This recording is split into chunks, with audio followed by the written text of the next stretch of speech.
가족이란 무엇일까요? 혈연으로 맺어진 관계일까요? 아니면 마음으로 이어진 인연일까요? 오늘의 이야기는 70대의 한 어머니가 두 며느리와 겪은 서로 다른 관계에 관한 사연입니다. 한 집안에서 두 개의 다른 가족이 형성되는 과정, 그리고 진정한 가족의 의미를 깨닫게 된 어머니의 마음을 담았습니다. 멀어지길 원했던 사람과 가까워지길 원했던 사람, 그 선택의 결과는 어떻게 달라졌을까요? 여러분의 구독과 좋아요는 영상 제작에 큰 힘이 됩니다. 나이 들면 지혜가 생긴다고들 하지만 내 경우는 조금 다른 것 같습니다. 70이 넘은 지금에서야 비로소 깨달은 것이 있으니까요. 가족이란 건 그저 주어지는 것이 아니라 함께 만들어가는 것이라는 사실을요. 제 이름은 김은자입니다. 두 아들과 딸을 키워내고 이제는 손주들까지 보는 평범한 노인입니다.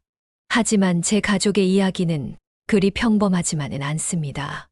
특히 두 며느리와의 관계는 말이죠. 첫째 아들 태호가 수연이라는 여자아이를 데려왔을 때 저는 정말 기뻤습니다. 드디어 우리 집에도 며느리가 생긴다는 설렘에 잠도 제대로 이루지 못했던 기억이 납니다. 수연이는 참 똑똑하고 당찬 아이였어요. 대기업에 다니며 커리어를 쌓아가는 현대적인 여성이었죠. 결혼식 날 저는 수연이에게 다가가 두 손을 꼭 잡고 말했습니다. 이제 우리 집딸이다. 어려운 일 있으면 언제든 말해. 그런데 큰며느리의 반응은 제 기대와는 달랐습니다. 미소를 짓긴 했지만 그 눈빛에서 어떤 거리감을 느꼈어요. 그 순간은 그저 지나가는 찰나라고 생각했습니다만 그것이 우리 관계의 시작이었던 것 같네요. 결혼 후 첫 명절, 저는 큰아들 내외를 집에 초대했습니다. 그런데 큰며느리가 친정에 가야 한다며 정중히 거절하더군요. 물론 신혼부부니 양가를 다 챙겨야 하는 상황이라는 건 이해했습니다.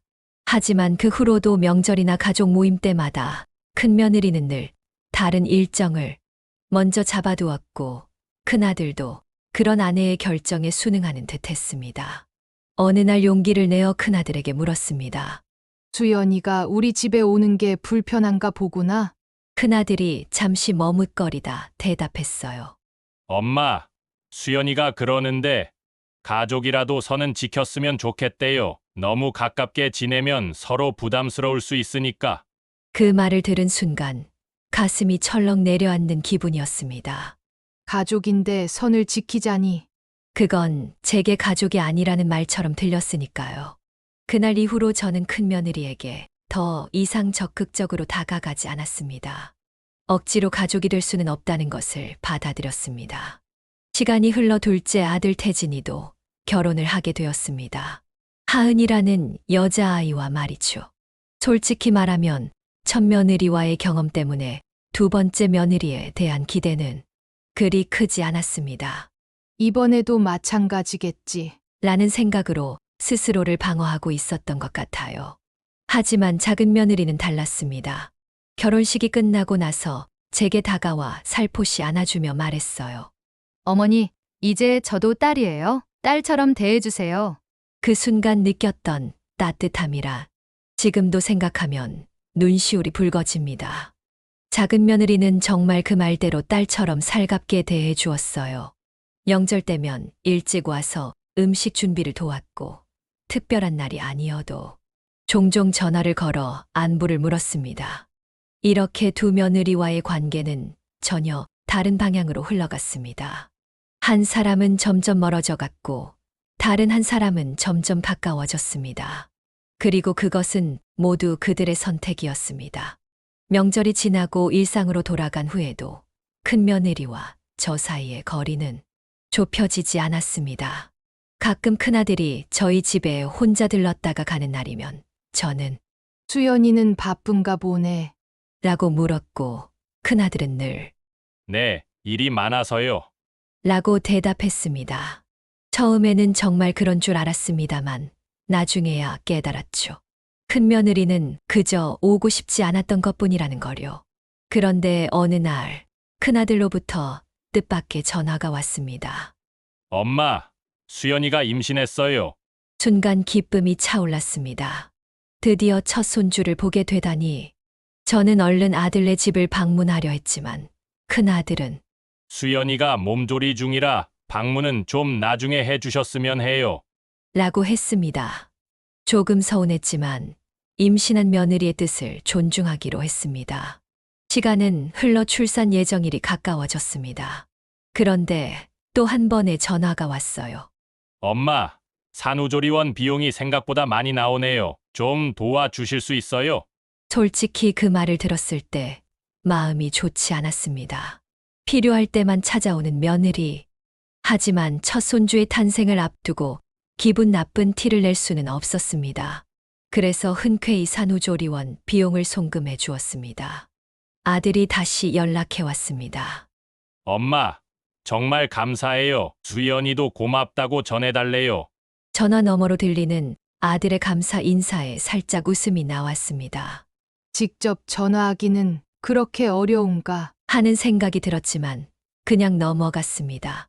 손주가 태어나면 달라지겠지 하는 기대가 있었으니까요. 드디어 손주가 태어났다는 소식을 들었습니다. 기쁜 마음에 산후조리원을 방문하려 했지만 큰아들은 코로나 때문에 가족만 면회가 가능해요. 라고 했습니다. 그 말에 저는 나는 가족 아니니?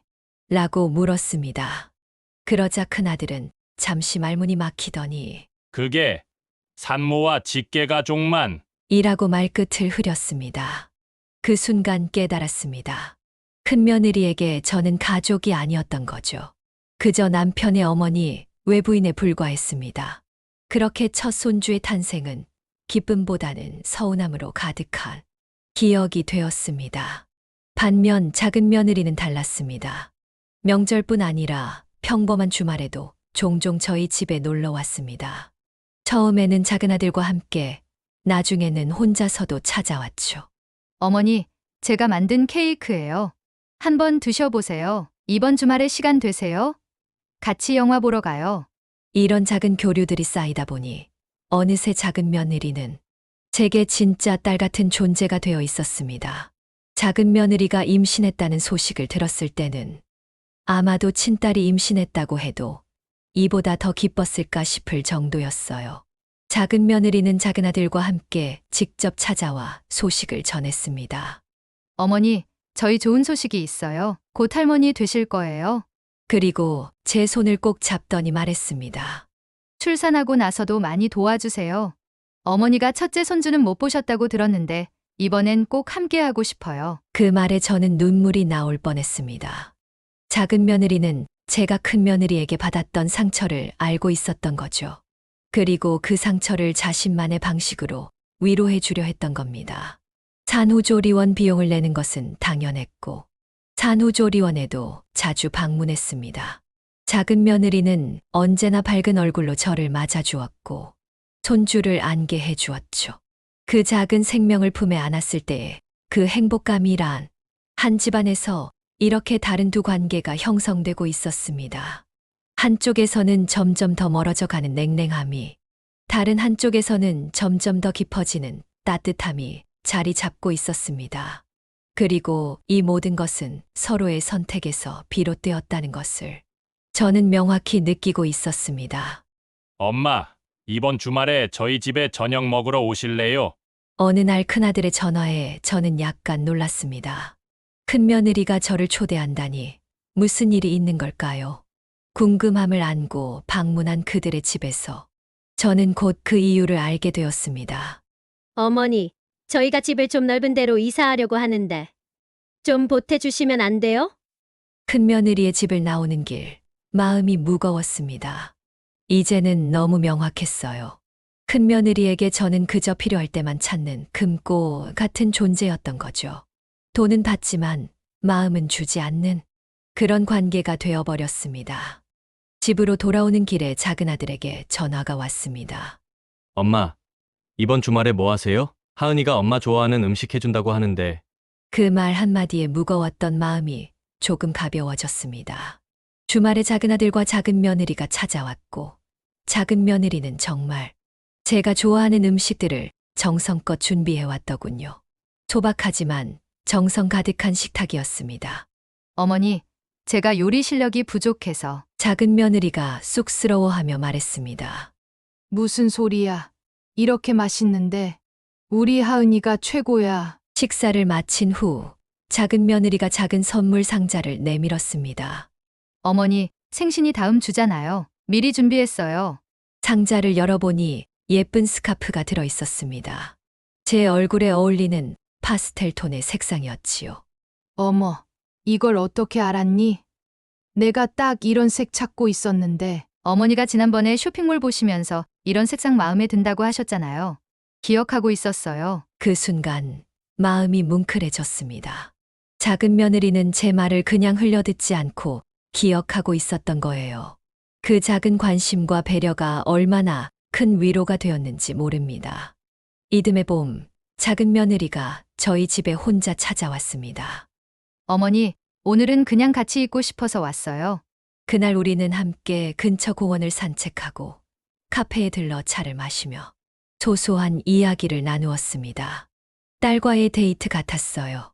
작은 며느리는 회사 이야기, 작은 아들과의 소소한 일상, 미래에 대한 계획들을 이야기했습니다. 그리고 제 젊은 시절 이야기에도 진심으로 귀 기울여 주었지요. 어머니, 젊었을 때 정말 멋있으셨네요. 남편이 어머니를 닮아서 다행이에요. 그렇게 작은 며느리는 자연스럽게 우리 가족의 일부가 되어 갔습니다. 명절이면 제일 먼저 와서 음식 준비를 도왔고 평범한 주말에도 종종 찾아와 함께 시간을 보냈습니다. 그녀는 딸 같은 존재였고 저는 그런 작은 며느리가 너무 고마웠습니다. 반면 큰 며느리와의 관계는 점점 더 형식적으로 변해갔습니다. 명절에 잠깐 얼굴 비추는 것이 전부였고 그마저도 늘 급하게 서두르는 모습이었습니다. 저는 더 이상 그녀에게 다가가려 애쓰지 않았습니다. 어차피 그녀는 멀어지길 원했으니까요. 어느 날 큰 손주의 돌잔치가 있었습니다. 큰 며느리가 직접 전화를 걸어 초대했지만 참석해보니 그저 손님 중 한 명에 불과했습니다. 친정 부모님은 상석에 앉혀 극진히 대접하는 반면 저는 그저 일반 손님처럼 대했죠. 물론 이해합니다. 친정 부모님이 더 가깝게 느껴지는 건 당연한 일이니까요. 하지만 그 차이가 너무 컸습니다. 돌잔치가 끝나고 집에 돌아오는 길, 딸 지혜가 제 손을 꼭 잡았습니다. 엄마, 많이 서운하셨죠? 아니야. 그냥 그러려니 해. 작은 올케랑은 정말 잘 지내시는 것 같아요. 엄마가 행복해 보여서 좋아요. 딸의 말에 고개를 끄덕였습니다. 그래요. 작은 며느리 덕분에 저는 행복했습니다. 큰 며느리에게 받은 상처를 작은 며느리가 채워주고 있었으니까요. 작은 아들과 작은 며느리의 둘째가 태어났을 때 저는 산후조리를 직접 도왔습니다. 작은 며느리가 원했기 때문이죠. 그녀는 산후조리원보다 제가 옆에 있어 주길 원했습니다. 그 한 달 동안 우리는 더욱 가까워졌습니다. 서로의 이야기를 나누고 함께 아이를 돌보며 많은 추억을 쌓았습니다. 어머니, 정말 감사해요. 저한테는 친정엄마보다 더 든든한 존재예요. 작은 며느리의 그 말이 얼마나 큰 위로가 되었는지 모릅니다. 진심이 담긴 그 말 한마디가 큰 며느리와의 관계에서 받은 상처들을 조금씩 치유해 주었습니다. 하지만 인생은 참 아이러니한 법입니다. 제가 큰 며느리와의 관계를 포기하고 작은 며느리와의 행복에 집중하고 있을 때 예상치 못한 일이 벌어졌습니다.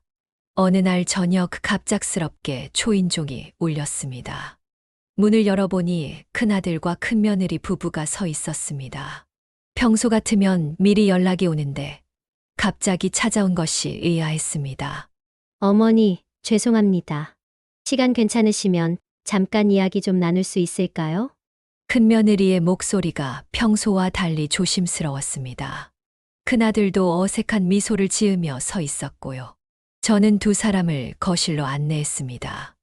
무슨 일이니? 갑자기 찾아오고. 큰아들이 먼저 입을 열었습니다. 엄마, 사실은 우리가 지금까지 많이 실수했던 것 같아요. 큰며느리도 고개를 숙이며 말했습니다. 어머니, 제가 지금까지 많이 무례했습니다. 진심으로 사과드립니다. 그리고는 예상치 못하게도 두 사람이 함께 무릎을 꿇었습니다. 너무 당황스러워 말도 제대로 나오지 않았습니다. 이게 무슨 짓이야? 일어나, 어서. 큰아들이 제 손을 잡으며 말했습니다. 엄마, 우리 정말 잘못했어요. 태진이네가 엄마랑 가깝게 지내는 걸 보니까 저희도 뒤늦게 깨달았어요. 엄마가 얼마나 소중한 존재인지. 큰며느리도 눈물을 글썽이며 말했습니다. 어머니, 저희 둘째도 곧 생길 것 같아요. 이번에는 정말 가족처럼 지내고 싶어요. 어머니도 산후조리 도와주시고 아이도 많이 봐주세요. 그 말을 들으니 묘한 기분이 들었습니다. 한편으로는 기쁘면서도 다른 한편으로는 뭔가 불편한 느낌이었습니다. 지금까지 수년간 쌓인 거리감이 단지 하루 만에 사라질 수 있을까요? 일어나렴. 그렇게까지 할 필요 없어. 두 사람이 자리에 앉자 저는 천천히 말을 이어갔습니다. 사실 나도 처음에는 너희가 서운했단다. 가족인데 왜 이렇게 선을 긋나 싶었지. 하지만 시간이 지나면서 이해하게 됐어. 모든 사람이 같은 방식으로 가족을 대하는 건 아니니까. 잠시 침묵 후 제가 다시 말했습니다. 태호야, 수연아, 내가 하고 싶은 말은 지금 와서 억지로 가까워지려 하지 않아도 된다는 거야. 너희 방식대로 살아도 괜찮아. 큰며느리가 급하게 말했습니다. 아니에요. 어머니 정말 반성하고 있어요. 이제는 동서처럼 딸이 되고 싶어요. 그 말에 저는 조용히 미소 지었습니다. 동서처럼이라. 결국 작은 며느리와 비교하는 마음이 있는 거였군요. 수연아, 사람마다 표현 방식이 다르단다. 억지로 작은 애를 따라 할 필요는 없어. 그냥 너희 방식대로 하면 돼. 그러자 큰며느리의 표정이 미묘하게 변했습니다. 어머니, 저희가 진심으로 관계를 회복하고 싶은데 왜 이렇게 냉정하세요? 저는 깊은 숨을 내쉬었습니다. 냉정한 게 아니라 현실적인 거야. 우리 관계는 이미 너희가 선택한 거리에 맞춰져 있어. 그리고 나는 그것을 존중해. 하지만 갑자기 태도를 바꿔서 모든 것이 달라질 거라고 기대하는 건 너무 단순한 생각이야. 큰아들이 불편한 기색을 감추지 못하며 말했습니다. 엄마, 우리가 진심으로 잘못했다고 사과하는데 태호야, 나는 너희 사과를 받아들여. 하지만 관계는 하룻밤 사이에 바뀌는 게 아니야. 시간이 필요해. 큰며느리의 눈에 실망감이 역력했습니다. 어머니, 저희가 정말로 노력하겠다는데 왜 이렇게 완고하세요? 동서한테는 그렇게 따뜻하면서. 그 말에 저는 단호히 대답했습니다. 수연아, 이건 작은애와 비교할 문제가 아니야. 작은애와 나의 관계는 자연스럽게 형성된 거야. 억지로 만들어진 게 아니라 너희도 시간을 두고 천천히 가까워지면 돼. 그게 더 자연스러울 거야. 큰아들이 조금 버럭 소리를 높였습니다. 엄마, 우리가 지금 무릎까지 꿇고 사과했잖아요. 저는 큰아들의 눈을 똑바로 바라보며 말했습니다. 태호야, 무릎 꿇는다고 모든 게 해결되는 건 아니야. 관계는 그런 식으로 회복되는 게 아니란다. 그러자 큰며느리가 갑자기 자리에서 일어났습니다. 알겠습니다. 저희가 너무 늦었나 봐요. 이제 와서 관계를 회복하려는 게 무리였던 것 같네요. 큰아들도 따라 일어났습니다. 엄마, 우리가 정말 진심이었는데 재수 씨만 편애하시는 거예요. 그 말에 제 마음이 아팠습니다. 편애라니 정말 그렇게 보였을까요? 태호야, 그건 편애가 아니야. 작은애는 처음부터 마음을 열고 다가왔고 너희는 선을 그었을 뿐이야. 그 결과가 지금의 관계가 된 거고. 큰며느리가 차가운 목소리로 말했습니다. 네, 알겠습니다. 저희가 선을 그었으니 이젠 돌이킬 수 없는 거군요. 그럼 이만 가보겠습니다. 두 사람은 그렇게 일어나 나갔습니다. 문이 닫히고 저는 한동안 그 자리에 멍하니 앉아 있었습니다. 가슴이 무거웠습니다. 정말 내가 잘한 걸까? 너무 냉정했던 걸까? 하지만 솔직한 마음으로는 갑자기 태도를 바꾼 그들의 진정성이 의심스러웠습니다. 다음 날 작은 아들에게서 전화가 왔습니다. 엄마, 어제 형님하고 형수님이 다녀갔다면서요? 응. 그랬어. 어떻게 알았니? 형한테 연락이 왔어요. 엄마가 냉정하게 대했다고. 저는 한숨을 내쉬었습니다. 태진아, 내 생각은 어때? 작은 아들은 잠시 침묵했다가 대답했습니다. 솔직히 저도 좀 의아해요. 지금까지 그렇게 거리를 두다가 갑자기 변하는 게. 역시 작은 아들도 같은 생각이었군요. 그런데 엄마, 하나 더 있어요. 형이 집을 사려고 대출을 알아보는데 보증인이 필요하대요. 그제야 모든 것이 명확해졌습니다. 그날 이후로 큰아들과 큰며느리 부부와의 관계는 더욱 서먹해졌습니다. 제가 대출 보증인이 되어달라는 요청을 거절한 후 그들은 명절에도 얼굴을 비추지 않았어요. 아마도 체면이 구겨졌다고 느꼈던 것 같습니다. 작은 아들이 그 사실을 알고는 저를 걱정했습니다. 엄마, 너무 마음 쓰지 마세요. 형님도 시간이 지나면 풀릴 거예요. 하지만 저는 오히려 담담했습니다. 괜찮아, 태진아. 이게 우리 관계의 실체였나 보다. 진심으로 가족을 원했다면 이렇게 쉽게 등을 돌리진 않았을 거야. 그리고 정말 그랬습니다. 큰아들과 가족은 점점 더 저희 가족 모임에서 멀어져 갔습니다. 명절에도 짧게 인사만 하고 떠나거나 아예 오지 않는 경우가 많아졌지요. 첫 손주와도 자연스레 멀어지게 되었습니다. 가끔 영상통화로 얼굴을 보는 것이 전부였어요. 반면 작은아들과 작은 며느리, 가족과의 관계는 더욱 깊어졌습니다. 어느 날 작은 며느리가 제안했습니다. 어머니, 이번 여름 휴가 때 저희랑 같이 여행 가실래요? 아이들도 할머니랑 여행 가고 싶대요. 처음엔 망설였습니다. 괜히 젊은 부부의 여행에 끼어드는 것 같아서요.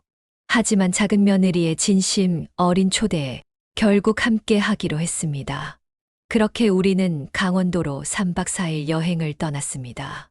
바다를 보고 좋아하는 손주들, 저녁에 함께 모여 보드게임을 하는 화목한 시간, 오랜만에 느껴보는 완전한 가족의 행복이었습니다.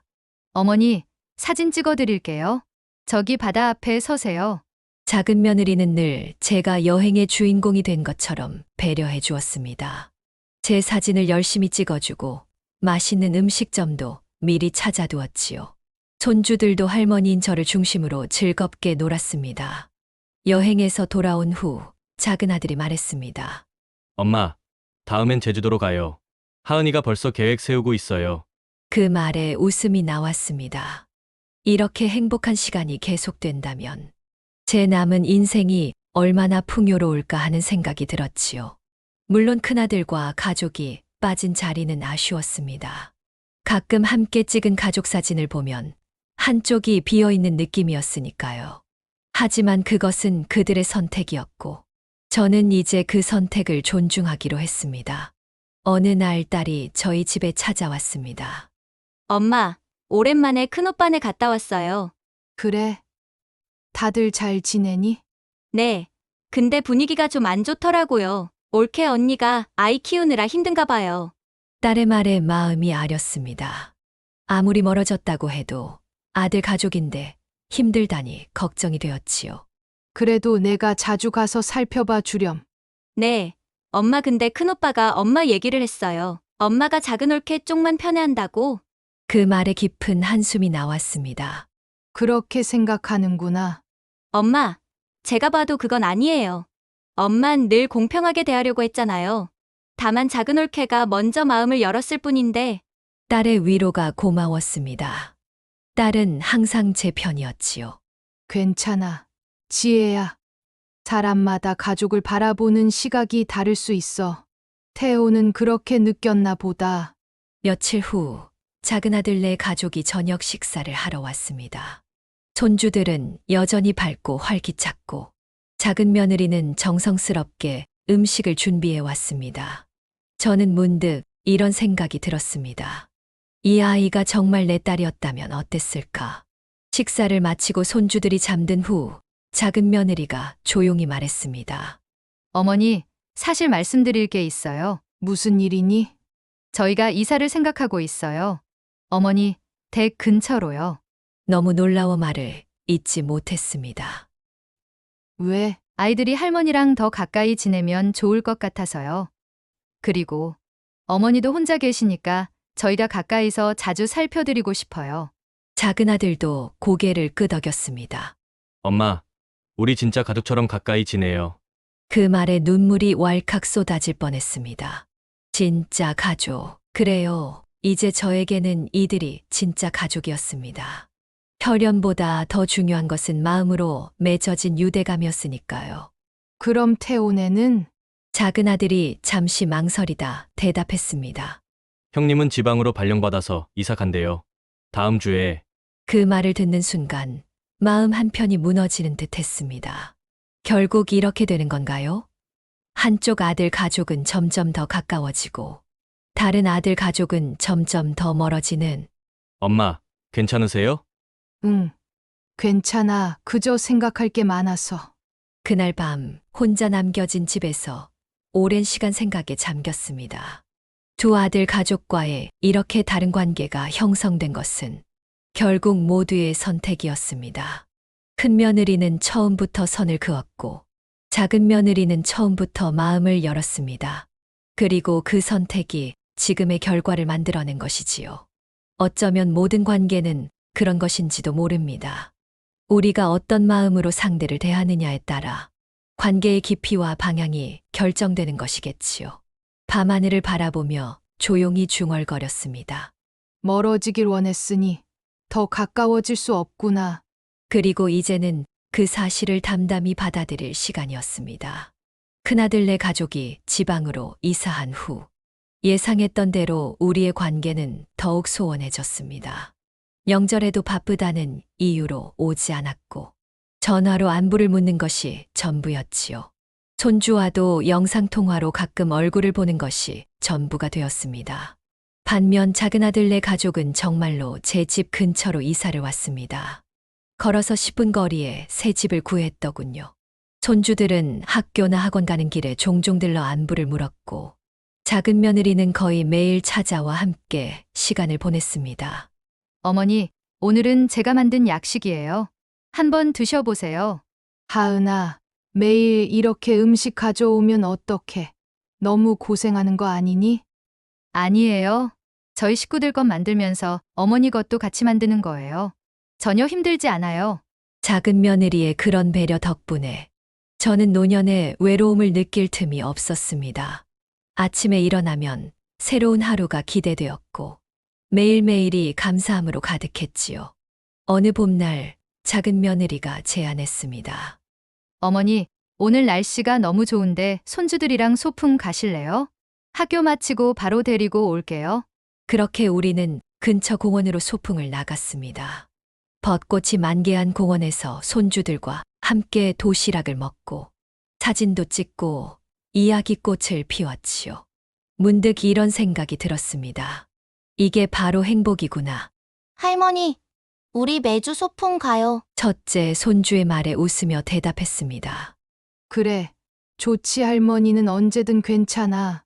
그날 밤 작은 아들이 찾아왔습니다. 엄마, 저녁 드셨어요? 응. 내 처가 가져다 준 음식 먹었어. 엄마, 사실 할 말이 있어서요. 작은 아들의 표정이 심각해 보여 걱정이 되었습니다. 무슨 일이니? 형님한테 연락이 왔어요. 형수님이 셋째를 가졌대요. 약간 놀랐습니다. 이미 두 아이가 있는데 셋째라니. 그래. 축하할 일이네. 네, 그런데 형님이 엄마한테 연락을 못하겠다고 하더라고요. 저보고 대신 전화라고. 마음이 아렸습니다. 이제는 기쁜 소식조차 직접 전하지 못할 만큼 멀어진 건가요? 그렇구나. 알려줘서 고맙다. 엄마 섭섭하시죠? 아니, 괜찮아. 이제는 익숙해졌어. 사실 마음 한편에서는 여전히 아팠습니다. 하지만 이제는 그 아픔을 담담히 받아들일 수 있게 되었지요. 모든 관계에는 그만한 이유가 있으니까요. 다음 날 작은 며느리에게 큰아들네 소식을 전했습니다. 정말요? 축하드려야 할 일인데. 어머니, 제가 축하 선물이라도 보낼까요? 괜찮아. 그건 내가 알아서 할게. 작은 며느리의 그 따뜻한 마음씨가 너무 고마웠습니다. 언제나 저의 입장에서 생각해주고 제 감정을 헤아려 주는 그 배려심이 큰 위로가 되었지요. 몇 달 후 작은 며느리가 또 한 번 기쁜 소식을 가져왔습니다. 어머니, 저희도 셋째가 생겼어요. 그 소식에 진심으로 기뻤습니다. 이번에도 작은 며느리는 자신의 임신 소식을 제일 먼저 저에게 알렸고 산부인과 검진도 함께 가자고 했습니다. 정말 기쁘구나. 내가 많이 도와줄게. 감사해요. 어머니 이번에도 산후조리 부탁드려요. 작은 며느리의 셋째가 태어난 날, 저는 병원에서 가장 먼저 아이를 안아보았습니다. 작고 여린 생명을 품에 안으니 눈물이 났습니다. 이것이 바로 가족이라는 축복이구나 싶었지요. 산후조리를 돕기 위해 한 달간 작은 아들네 집에 머물렀습니다. 아침에 일어나 손주들 학교 보내고, 갓난아이 돌보고, 작은 며느리 식사 챙기고, 바쁜 일상이었지만 너무나 행복했습니다. 이것이 바로 제가 꿈꿔왔던 노년의 모습이었으니까요. 어머니, 정말 감사해요. 어머니가 안 계셨으면 어떻게 했을지 몰라요. 내가 고마워야지. 이렇게 행복한 시간을 선물해 줬지 않니? 그렇게 시간은 흘러갔습니다. 큰아들네 가족과는 여전히 연락이 뜸했지만 이제는 그것이 서럽지 않았습니다. 진심으로 저를 가족으로 생각하는 사람들이 곁에 있었으니까요.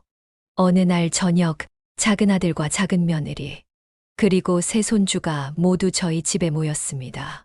특별한 날도 아니었는데 갑자기 찾아온 것이 의아했습니다. 어머니, 오늘은 특별한 날이에요. 작은 며느리가 작은 케이크를 내밀었습니다. 무슨 날인데? 어머니가 저희 가족이 된 지 10주년이에요. 그 말에 가슴이 뭉클해졌습니다. 결혼한 지 10년이 아니라 제가 가족이 된 지 10년이라니. 작은 며느리는 그런 것까지 기억하고 있었던 거군요. 할머니, 우리 가족 진짜 좋아요. 막내 손주의 순진한 외침에 모두가 웃음을 터뜨렸습니다. 그날 밤 혼자 남은 집에서 지난 10년을 돌아보았습니다.